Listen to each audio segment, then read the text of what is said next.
आयुष्य परत मिळेल की नाही मला माहीत नाही, पुढचा जन्म आहे की नाही मला माहीत नाही, पण जो वाट्याला आलाय तो मात्र आनंदाने जगा. श्वास थांबला की मग काही उरत नाही. श्वास थांबायच्या आत आम्हाला जगून घेता येईल का, मला वाटतं त्याचा विचार. जेवायला बसलं का आजोबा सांगायचे ताटाच्या भोवती पाणी फिरवा. आम्ही आजोबांना म्हणायचो का फिरवायचं, ताटातले पदार्थ बदलतात का, बाजरीच्या भाकरीची पुरणपोळी होते का. आजोबा सांगायचे पदार्थ बदलत नाही, पण पदार्थाचा प्रसाद होऊन जातो आणि प्रसादाचा सन्मान ठेवायचा असतो. जेवायला बसलं तर आजोबा सांगायचे आभार माना. म्हटलं कुणाचे आभार मानायचे, ते म्हणायचे ज्यानं पिकवलं त्या शेतकऱ्याचे आभार माना, जिनं शिजवलं त्या तुमच्या आईचे आभार माना, आणि ज्यानं भूक दिली त्या भगवंताचे आभार माना. काय मजा होती हो, कृतज्ञता होती जगण्यामध्ये.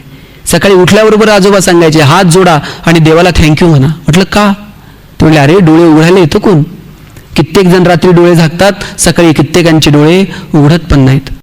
आपले डोळे उघडले त्याला थँक्यू म्हणायचं, दिसला बरं का आज तुझ्या कृपेने दिवस, चांगला जाऊ द्या. हा, रात्री झोपताना पुन्हा त्याला थँक्यू म्हणायचं, आजचा दिवस चांगला गेला, उद्याचा दिवस बघू द्या. ही कृतज्ञता होती निसर्गाच्या प्रती, भगवंताच्या प्रती, आजूबाजूच्या माणसांच्या प्रती. आता सकाळी मोबाईल नव्हते आणि रात्रीही मोबाईल नव्हते. सकाळी उठल्याबरोबर काल टाकलेल्या फोटोला किती लाईक्स आणि किती कमेंट्स, 2-4 जरी कमी असल्या तरी करमत नाही. आणि रात्रीचं तर विचारू नका, रात्री पोरं डीपी असा झूम करून बघतात. कोण बाहेर येतं का त्यातनं. आम्ही कमालीचे अस्वस्थ आहोत. समाजामध्ये असताना शब्दांवर नियंत्रण ठेवता आलं पाहिजे आणि एकांतात असताना विचारांवर नियंत्रण ठेवता आलं पाहिजे. आम्हाला समाजात असताना शब्दावर नियंत्रण ठेवता येत नाही आणि एकांतात असताना विचारांवर नियंत्रण ठेवता येत नाही, आणि म्हणून अडचणी होत जातात. आणि म्हणून आम्हाला मनावरती नियंत्रण ठेवता येईल का, आमच्या कृतीवरती थोडंसं नियंत्रण ठेवता येईल का, निसर्गाकडे डोळे विस्पारून बघता येईल का, निसर्गानं घालून दिलेली शिस्त आम्हाला कडेकोट आमच्या आयुष्यामध्ये अंतर्भूत करता येईल का. निसर्गानं काही शिस्त घालून दिलेली आहे आणि त्या शिस्तीमध्ये कोणताही बडेजावपणा नाही किंवा कोणतंही मिरवणं नाही. त्या शिस्तीमध्ये सहजता आहे. सूर्य त्याच्या शिस्तीचा गवगवा करतो का, किती दिवस झाले मी सकाळी उगवतोच आहे, संध्याकाळी मावळतोच आहे, मला सुट्टी आहे का नाही. शिस्तीत आहे सूर्य, सकाळी वेळेवर उगवतो, संध्याकाळी मावळतो. त्यानं त्याच्या शिस्तीमध्ये थोडाफार जरी बदल केला तरी पृथ्वीवरचं सगळं प्रकरण बिघडून जाईल. निसर्गाचं काय, एखादा समुद्र अथांग आहे, तो समुद्र तो त्याच्या सीमा ओलांडून पलीकडे येतो का. कितीही धो पाऊस पडला तरी तो त्याच्या सीमा ओलांडत नाही आणि कितीही दुष्काळ पडला तरी तो आटत नाही. समुद्र अथांग आहे, स्थितप्रज्ञ आहे, तो त्याच्या मर्यादेत आहे. त्यानं त्याची शिस्त पाळली. समुद्रानं थोडी जरी शिस्त ओलांडली तर निसर्ग त्याच्या शिस्तीत आहे. माणसाचं शरीर सुद्धा बघा, ठराविक वेळेला ठराविक ठोके पडतात. आपण झोपलो तरी हृदय चालू असतं. हृदयाच्या 2-5 ठोक्यांनी जरी शिस्त चुकवली तर आपल्याला दिलेले सगळे अवयव त्याच्या पद्धतीनं छान काम करतात. त्यांची शिस्त बिघडली तर मग डॉक्टरांकडे जावं लागतं, परत त्यांना शिस्ती. बरं, त्या शिस्तीचा कुठे गवगवा आहे का. हृदय म्हणतं का किती दिवस धडधड तू झोपतोय बिपतोय सगळं चाललंय तुझं. त्या शिस्तीचा कुठेही बडेजावपणा नाही. शिस्त असावी पण त्या शिस्तीमध्ये सहजता असावी. सहजता हरून गेली आणि फक्त शिस्तीचा बडेजावपणा आला तरी आयुष्य दुःखी होऊन जातं. आणि शिस्तीच्या त्या बडेजावपणामध्ये शिस्त बिघडून गेली तरी सुद्धा आयुष्यात दुःख येतं. आणि म्हणून शिस्तीत राहता येईल का, संयमानं राहता येईल का, बडेजावपणा न मिळवता त्या शिस्तीचाही आनंद घेता येईल का. मला वाटतं हे जगता यावं. हे ज्यांना जगता येतं त्यांचं जगणं समृद्ध होतं. म्हणून आयुष्यातल्या छोट्या छोट्या क्षणांचा आनंद घ्या. भगवंतानं खूप सुंदर आयुष्य दिलंय. ते आयुष्य आम्हाला आमच्या शिस्तीत आणि त्या सहजतेनं जगता येईल का याचा विचार करा. माणसांना जपा, एकमेकांना वेळ द्या. माणसं जोपर्यंत जिवंत आहेत तोपर्यंतच त्यांच्याशी संवाद साधता येतो. एकदा माणसं निघून गेली का मग संवाद नाही. कुणाच्या तरी मदतीसाठी धावून जा, कुणीतरी तुमच्या मदतीसाठी नक्की येईल. लक्षात घ्या, निसर्गाचा नियम आहे, एक दाणा पेरला तर त्याचे 1000 दाणे उगवतात. आपण जर कुणासाठी थोडं केलं तर माणसं लक्षात ठेवतील की नाही मला माहित नाही, पण निसर्ग मात्र ते तुम्हाला भरभरून परत करत असतो. द्रौपदीनं फक्त चिंदी गुंडाळली होती कृष्णाच्या करंगळीला. कृष्णाची करंगळी ज्यावेळेस कापली त्यावेळेस द्रौपदीनं मागचा पुढचा विचार केला नाही. साडी किती रुपयाची आहे, काय आहे, कशी आहे. पदर फाडला आणि कृष्णाच्या करंगळीला चिंदी गुंडाळली. त्या चिंधीच्या बदल्यामध्ये कृष्णाला धावून यावं लागलं. द्रौपदीला वस्त्र पुरवावी लागली आणि द्रौपदीचं रक्षण करावं लागलं. निसर्ग तुमच्या सगळ्या गोष्टींचा हिशोब ठेवतो आणि सगळा हिशोब इथंच क्लिअर करून जायचं. आता आता वर गेल्यानंतर चित्रगुप्त हिशोब करील, पाप किती पुण्य किती, स्वर्गात टाक. चित्रगुप्ताला एवढंच काम राहिलंय का? आता त्यानं आउटसोर्स करून टाकलंय खाली. ते तरी आता कुणाकुणाचा हिशोब ठेवल. त्यानं सांगितलंय मी वर तुमचा हिशोब करत बसणार नाही, खालचंच तुम्ही खालीच फेडून यायचं, येताना फक्त नीलचा दाखला घेऊन यायचा. ते फक्त दाखला बघून एंट्री देते, घ्यायचं की नाही, इथंच फेडायचं आता सगळ्या गोष्टी. आणि म्हणून निसर्ग कमालीचा आहे. निसर्गातला एक नियम कायम लक्षात ठेवा, घाबरायचं कुणाच्या बापाला नाही. घाबरायचं असेल तर माणसानं फक्त स्वतःच्या कर्माला घाबरायचं, कारण कर्म कधी ना कधी वसुलीला येतं. आणि एकदा का कर्म वसुलीला आलं मग तिथं कुणाचाच वशिला चालत नाही. म्हणून आपण चांगुलपणानं जगावं. भगवंत आपल्या कायम सोबत असतो. जिथं आपले प्रयत्न संपतात तिथे तो धावून येतोच. फक्त तेवढा चांगुलपणा, तो विश्वास आपल्या मनामध्ये असला पाहिजे. आणि आमच्या आजोबा सांगायचे, देवाच्या काठीचा आवाज होत नाही. आपल्या तर काठीचा आवाज होतो, पण देवाच्या काठीचा आवाज होत नाही. तो येतो, फक्त तितका तो विश्वास आमच्यावरती असला पाहिजे. आणि आलेला आम्हाला असंच एकदा एक महाराजांनी सांगितलं, भगवंत तुमच्या मदतीसाठी धावून येतो, तुम्ही चांगुलपणा ठेवा. गावाला पूर आला, सगळं गाव सोडून निघालं, एक पठ्ठ्या म्हणला नाही देव आला पाहिजे, आपण त्याशिवाय जात नसतो म्हटलं. देव आल्याशिवाय मी जातच नाही. त्याच्या दारात पाणी आलं, घरात पाणी आलं, तो घरावर जाऊन बसला, एक नावाड्या नाव घेऊन आला, तुम्हाला नाही देव आल्याशिवाय आपण जात नसतो म्हटलं. शेवटी एका मंदिराच्या कळसावर जाऊन बसला, लोक कोणतरी हेलिकॉप्टर घेऊन आलं, बाबा आता तर दोर पकड, वर ये. काय म्हणलं, देव आल्याशिवाय आपण जात नाही. शेवटी देव काय आला नाही आणि हे पाण्यात बुडून गेला. वर गेल्यानंतर देवाला म्हणला, मला 1 मिनिटासाठी तरी खाली पाठव म्हणला. म्हणला का? मला लोकांना सांगू दे, तू काही कामाचा नाही म्हणला. एवढ्या वेळ आवाज दिला तुला, होता कुठं?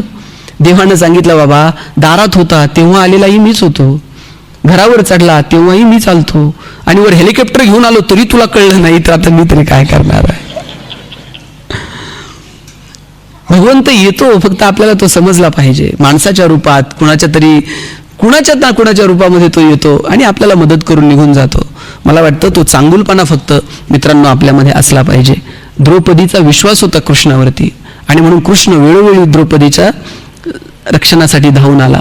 जेव्हा युद्ध सुरू झालं आणि भीष्म पितामह म्हणजे प्रचंड शूर, देवांना सुद्धा कधीतरी देवदानवांच्या युद्धामध्ये भीष्म पितामहांनी मदत केली. इतका रुबाब आणि इतकं वैभव, इतकं शस्त्रपारंगत, इतकं मोठं अधिष्ठान भीष्म पितामह यांचं होतं.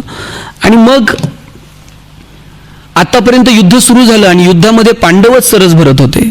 मग दुर्योधनानं भीष्म पितामहांना सांगितलं, तुम्ही इतके शूरवीर आहात आणि अजूनही पांडव जिवंत आहेत, मला तुमच्या लढण्यातच कुठेतरी शंका वाटते. तुम्ही एकतर मनापासून लढत नाहीयेत, किंवा तुम्ही फक्त आमचा मान राखण्यासाठी फक्त आमच्या बाजूने आहात. मग असा थेट भीष्म पितामह यांच्या वागण्यावरच शंका घेतल्यानंतर भीष्म पितामह हे प्रतिज्ञेसाठी प्रसिद्ध होते. एकदा भीष्मानं प्रतिज्ञा केली, भीष्म प्रतिज्ञा, मग ते काही केलं तरी मागे येणार नाही. आणि मग भीष्म पितामह यांनी प्रतिज्ञा केली, उद्याचा दिवस हा पांडवांचा शेवटचा दिवस असेल, उद्या एकही पांडव जिवंत राहणार नाही. आणि ही बातमी कळली कृष्णाला. कृष्ण म्हटलं, आता हे सांगायला पाहिजे पांडवांना. सांगायला म्हणून गेला तर पांडव गाढ झोपलेले होते, द्रौपदी जागी होती. द्रौपदीला म्हटलं, अरे यांना काय समजतंय का, युद्धाची काही नीती भीती ठरवायची, हे गाढ झोपलेत. द्रौपदी म्हटली, कृष्णा तू जागा आहेस म्हणून ते झोपलेत, त्यांना खात्री आहे तू आहे जागा. काय हा विश्वास आहे भगवान श्रीकृष्णावरचा. तो म्हटला, झोपू दे, चल आता. ते भीष्मानं प्रतिज्ञा केली आहे भीष्म पितामहांनी की बाबा रे, उद्या एकही पांडव जिवंत राहणार नाही. आणि मग भीष्म पितामह यांना भेटायला द्रौपदी आणि कृष्ण गेले. भीष्म पितामह असे सभागृहामध्ये ध्यानस्थ बसलेले होते, डोळे बंद केलेले होते, आणि द्रौपदी आणि कृष्ण त्या दारामध्ये जाऊन थांबले. कृष्णानं द्रौपदीला सांगितलं, चपला बाहेर काढ, पायांचा आवाज होऊ देऊ नको. आणि भीष्म पितामह यांच्या पायावर डोकं ठेवून पटकन निघून ये. पायांचा आवाज न करता द्रौपदी तिथपर्यंत चालत गेली. भीष्म पितामह यांच्या पायावरती डोकं ठेवलं आणि बांगड्यांचा आवाज झाला. कुणीतरी स्त्री आहे. डोळे न उघडता भीष्म पितामह यांच्या मुखातून शब्द बाहेर पडले, सौभाग्यवती भव. आणि डोळे उघडून बघतायत तर द्रौपदी समोर. आणि काल तर प्रतिज्ञा घेतली, एक पांडव जिवंत उरणार नाही. भीष्म पितामह हसायला लागले, म्हणले, द्रौपदी तू एकटी आलेली नसणार, कृष्ण कुठे? द्रौपदीनं असं तिकडे दाराकडे हात केला. बाहेर काढलेल्या चपला कृष्णानं हातात घेतल्या होत्या आणि कृष्ण चपला हातात घेऊन नाचत होता.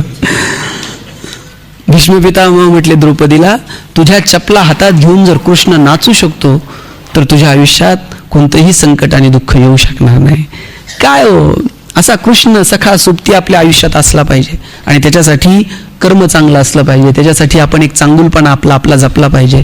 आता समाजात चांगला राहिला नाही, लोकच उपकार जाणणारी नाहीत. ठीक आहे, ज्याला जसं वागायचं तसं वागू द्या.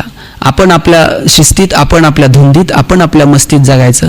कारण प्रत्येक गोष्टीचा हिशोब कधी ना कधी होत असतो. वेळ जातो चांगुलपणा पुढे जायला, पण ज्या दिवशी वेळ येते त्या दिवशी मात्र सगळ्या गोष्टींचे हिशोब चुकते झालेले असतात. ते चित्रपटात तुम्ही बघा बरं, विलन 2.5 तास रुबाबात असते, हिरो शेवटच्या अर्धा तासात जिंकतो. वेळ जाते परंतु विजय मात्र निश्चित आहे. आणि म्हणून मस्त राहा, छान जगा, आपल्या आपल्या सुखाच्या जागा ठरवा. इथे तिथे कुठे नेमकं सुख भेटणार आहे, मला वाटतं ते आपलं आपण नेमकं ठरवावं, अंतर्मनात डोकवावं. माझे आजोबा मला नेहमी गोष्ट सांगायचे, आपल्याला वाटतं हे मिळवल्यावर तर मिळेल, हे केल्यावर तर मिळेल, पण नेमकं कुठे आहे हे मात्र समजत नाही. आजोबा सांगायचे, एक दगडफोड्या होता, तो दगडफोड्या दिवसभर दगड फोडत बसायचा. 2-5 रुपये मिळायचे, त्याच्यात त्याचं आयुष्य चालायचं. आणि आयुष्याच्या एका वळणावरती असताना त्या दगडफोड्याला देव प्रसन्न झाला आणि म्हटलं, आयुष्यभर दगड फोडत राहिला, तुला काय मागायचंय ते माग. दगडफोड्या म्हटला, आता काय मागू देवा, आयुष्यभर दगड फोडत राहिलो, 2 रुपये मला गाठीला बांधून ठेवता आले नाही, दिवसभर कष्ट करायचे तेव्हा माझं घर चालतं, आणि काय माझ्या जगण्याला किंमत आहे. त्यापेक्षा म्हटला, इथं गावात जर गुंठाभर जमीन घ्यायचं म्हटलं तर लाखानं पैसे मोजावे लागतात. आणि मी काय म्हटलं, मला हे तू माणूस म्हणून जन्माला घातलं ना, त्याऐवजी मला जर तू जमीन बनवलं असतं तरी मला वाटलं असतं की मला जमिनीला किंमत जास्त आहे, पण माणसाला नाही. देव म्हटलं, तुला जमीन व्हायचंय ना, तथास्तु. दगडफोड्याचं रूपांतर जमिनीमध्ये झालं. सूर्य उगवला, सूर्याची कोवळी किरण अशी जमिनीवरती पसरली. कोवळ्या किरणांनी छान वाटत होतं, पण जसा जसा सूर्य डोक्यावरती आला तसं तसं अंगाची लाही व्हायला लागली. आणि मग म्हटला, देवा, हे जमीन बिमीन काय उपयोगाचं नाही, हे कुणी ताप सहन करायचा. म्हणलं, या जगात सगळ्यात सुखी जर कोण आहे तो सूर्य आहे. म्हणला, सगळ्या जगाला ताप देते, आपल्याला सूर्य बनव बरं. देवानं तथास्तु म्हटलं आणि जमिनीचं रूपांतर सूर्यामध्ये झालं. एक छोटासा ढग सूर्याला आडवा आला आणि सूर्याची किरण जमिनीवरती पोहोचेनाशी झाली. मग म्हटला, देवा, हे काय म्हटलं, हे सूर्याचा उपयोग आहे. एवढ्या वर्षाच्या ढगानं जर सूर्याचं अस्तित्व संपणार असेल तर आज सूर्य कसला सुखी आलाय. या जगात सगळ्यात सुखी जर कोण असेल तर ढग आहे. जरा ढग बनवतं ते का बघ म्हटलं. देवानं तथास्तु म्हटलं, सूर्याचं रूपांतर ढगामध्ये झालं. ढगापासून पाऊस पडायला लागला, घरं पडायला लागली, झाडं कोलमडायला लागली. म्हटलं, देवा, ढग सगळ्यात ताकदवर आहे, काय ताकद आहे, घरं बिरं पडायला लागली, एवढी ताकद आहे कोणात. पण लांब त्यानं डोंगरावरती बघितलं, एक मोठा दगड किंचितचाही हलायला तयार नव्हता. आणि म्हणला, देवा, हा दगड जर किंचितचा हलायला तयार नाही, ह्या ढगात कसली ताकद आली. या जगात जर सगळ्यात स्थिर आणि सगळ्यात सुखी जर कोण असेल तर ते दगड आहे. जरा दगड बनवता येते का. तथास्तु म्हटलं, ढगाचं रूपांतर दगडात झालं. 2-4 दिवस त्या दगडाची स्थिरता अनुभवली. 5व्या दिवशी एक म्हातारा दगडफोड्या डोंगरावर चालत गेला. जोरात घनाचे घाव घालत दगड फोडायला सुरुवात केली आणि म्हणला, देवा, या जगात सगळ्यात ताकदवर जर कोण असेल तर ते दगडफोड्या आहे. जरा दगडफोड्या बनवत होते का भाऊ म्हटला. देवानं तथास्तु म्हटलं आणि दगडाचं रूपांतर दगडफोड्यात झालं. सुरुवात कुठून झाली ती. सुख सुख म्हणता म्हणता विश्व आणि आयुष्य चुटकीसरशी संपून गेलं, पण सुख नेमकं कुठे आहे हे मात्र कळालं नाही. ते अंतर्मनात आहे, आपल्या ठाईच आहे, फक्त ते बघायची दृष्टी आपल्याकडे असली पाहिजे. आणि ज्यांना ती दृष्टी, ती नजर सापडली त्या माणसांनी स्वतःच्या जगण्याचं तर सोनं केलंच, पण तुमच्या माझ्यासारख्या कित्येकांना जगण्याचा मार्ग दाखवला. ज्ञानोबारा काय म्हटले, सर्व सुखाचे आगर बाप रुक्मा देवीवर. आणि ज्ञानोबारायांनी प्रतिज्ञा काय केली, अवघाची संसार सुखाचा करीन आनंदे भरीन तिन्ही लोका. ज्या लोकांनी ज्ञानोबांच्या वाट्याला सुख येऊ दिलं नाही, आनंद येऊ दिला नाही, ते ज्ञानोबा प्रतिज्ञा करतात, अवघाची संसार सुखाचा करीन आनंदे भरीन तिन्ही लोका. अरे, आमच्या वाट्याला नाही लोकांनी सुख येऊ दिलं, आमच्या वाट्याला नाही लोकांनी, ते ज्ञानोबा म्हणतात अवघाची संसार. ते असं नाही म्हणत माझं घर सुखी करेल, माझं कुटुंब समाधानी राहील एवढं मी बघल, माझ्या गावापुरतं बघल, माझ्या तालुक्यापुरतं, माझ्या मतदारसंघापुरतं, असं नाही म्हणत. ज्ञानोबा म्हणतात, अवघाची संसार सुखाचा करीन, आनंदे भरीन तिन्ही लोका. काय व्यापकता आहे, काय बोलण्यातलं काय धाडस आहे ज्ञानोबारायांचं. मला हेवा वाटतो या लोकांचा की सगळ्या संसाराला आनंदानं भरून टाकू अशी प्रतिज्ञा करतात. तुम्ही बघा, ज्ञानोबारायांचा हरिपाठ आहे, त्या हरिपाठामध्ये एक ध्रुवपद आहे, तो हा विठ्ठल बरवा, तो हा माधव बरवा. लहानपणापासून आपण हरिपाठ ऐकत ऐकत लहानाचे मोठे झालेली माणसं आहोत. तो हा विठ्ठल बरवा, तो हा माधव बरवा, तो हा शब्द ऐकताना एक वाटायचा, पण नंतर नंतर कळलं कदाचित ज्ञानोबारायांना असं म्हणायचंय, तो आणि हा एकमेकांपेक्षा वेगळा नाही. आपल्याला विटेवरती उभा असणारा तो कळतो, पण अंतर्मनात दडलेला हा समजत नाही. कित्येक जण याच्या भोवतीच फिरत बसतात, पण विटेवर उभा असणारा तो समजत नाही. तो आणि हा एकमेकांपेक्षा वेगळा नाही हे ज्याला समजलं त्याचं जगणं सुखी आणि समृद्ध झालं. तुम्हाला दृष्टांत देतो, तो चुकला तर हा चुकणार आहे, आणि हा चुकला तर तो चुकणार आहे. दोघंही एकमेकांवरती अवलंबून आहेत. एक व्यापारी होता आणि एक शेतकरी होता. शेतकऱ्याचा आणि व्यापाऱ्याचा व्यवहार होता. शेतकरी त्या व्यापाऱ्याकडनं 1 किलोभर साखर, तांदूळ, जे काही सामान लागेल ते किलोच्या मापानं घेऊन यायचा, आणि त्याच्या बदल्यामध्ये त्याला 1 किलो साखर आणली तर 1 किलो लोणी नेऊन द्यायचा. आणि 9-10 वर्ष दोघांचा व्यवहार सुरू होता. आणि 9-10 वर्षानंतर व्यापाऱ्याला वाटलं, आत्तापर्यंत शेतकऱ्यानं दिलेलं लोणी आपण कधीच मोजून घेतलं नाही, आता मात्र आपण मोजायला हवं. आणि पहिल्यांदा आयुष्यात त्यानं ते लोणी मोजलं आणि ते 900 ग्रॅम भरलं. आता 900 ग्रॅम लोणी भरल्यानंतर व्यापारी चिडला, म्हटलं 9-10 वर्ष आपला हा व्यवहार सुरू आहे आणि यानं 900 ग्रॅम लोणी देतंय, आपला तोटा झाला किती. मग जेव्हा तो साखर घ्यायला आला त्यावेळेस मात्र व्यापाऱ्यानं सांगितलं, आता मात्र मी तुझ्यासोबत व्यवहार करणार नाही. 9-10 वर्ष मी आंधळेपणानं तुझ्यावरती विश्वास ठेवत राहिलो, आणि आज मी पहिल्यांदा लोणी मोजलं तर ते 900 ग्रॅम भरले, तू मला फसवत होता. शेतकरी त्याच्यावरती म्हटला, हे बघा म्हटला दुकानदार, मला फार व्यवहार कळत नाही, मला फार मोजमापही कळत नाही, माझ्याकडं तराजू आहे फक्त घरात, त्यात माप नाही आहे. तुम्ही दिलेली साखर मी एका पारड्यात ठेवतो,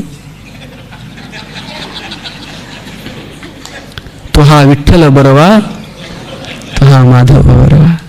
तो चुकला तर हा चुकणार आहे.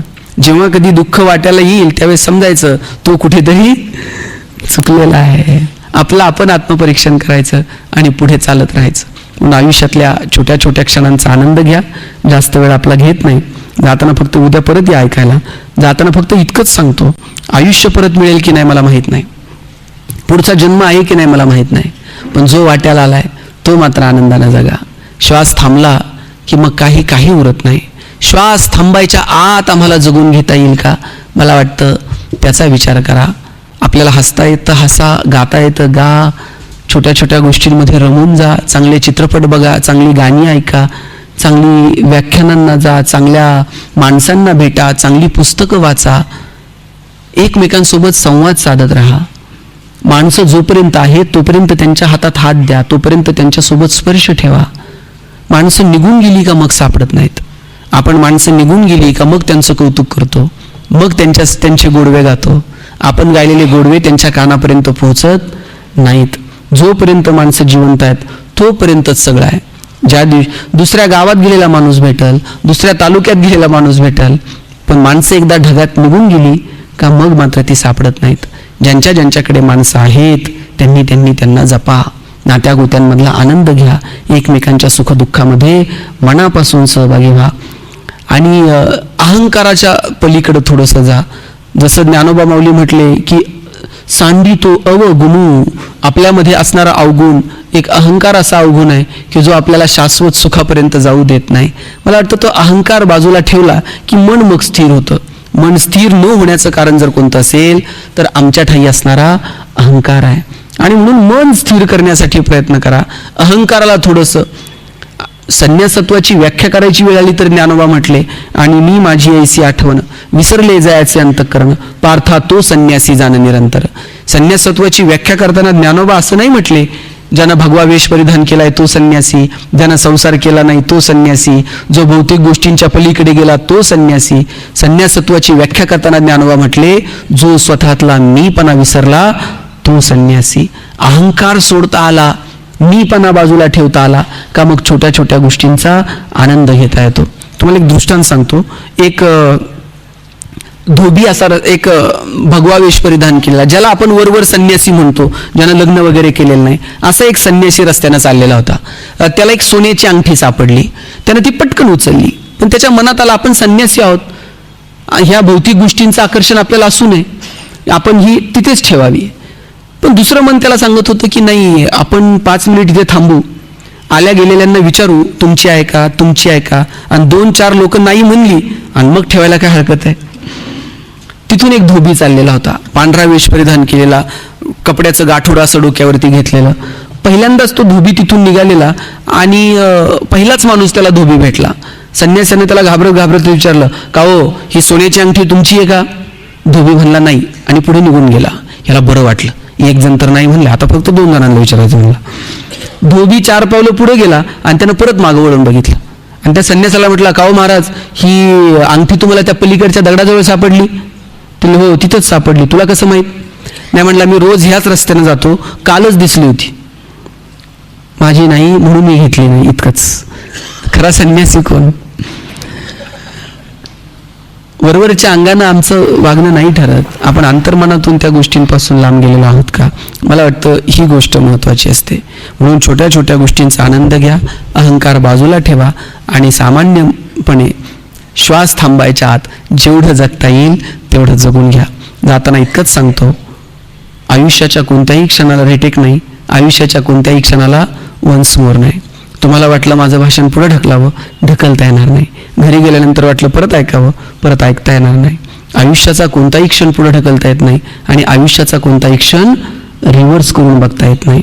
म्हणून जे क्षण आपल्या वाट्याला आले ते आनंदानं जगावेत. छोट्या छोट्या क्षणांचा मनापासून आनंद घ्यावा. श्वास थांबला की सगळं संपलं. म्हणून हसत राहा. फक्त माणसालाच हसता येतं, जनावरांना हसता येतंय का? शिनकूर करायला तुम्ही गोठ्यात गेलाय आणि एखाद्या म्हशीनं छान स्माईल दिली, असं झालंय का? म्हैस म्हणते का, प्लीज वेलकम इन गोठा विथ स्माईल? तुम्ही कधी साहेब गाढवाला हसताना बघितलंय का? ज्या दिवशी गाढव हसायला सुरू करेल त्या दिवशी समजायचं गाढवाचा प्रवास मानवत्वाकडे सुरू झाला, आणि ज्या दिवशी माणूस हसायचं बंद करेल त्या दिवशी समजायचं माणसाचा प्रवास तुमचं तुम्ही ठरवा काय असेल.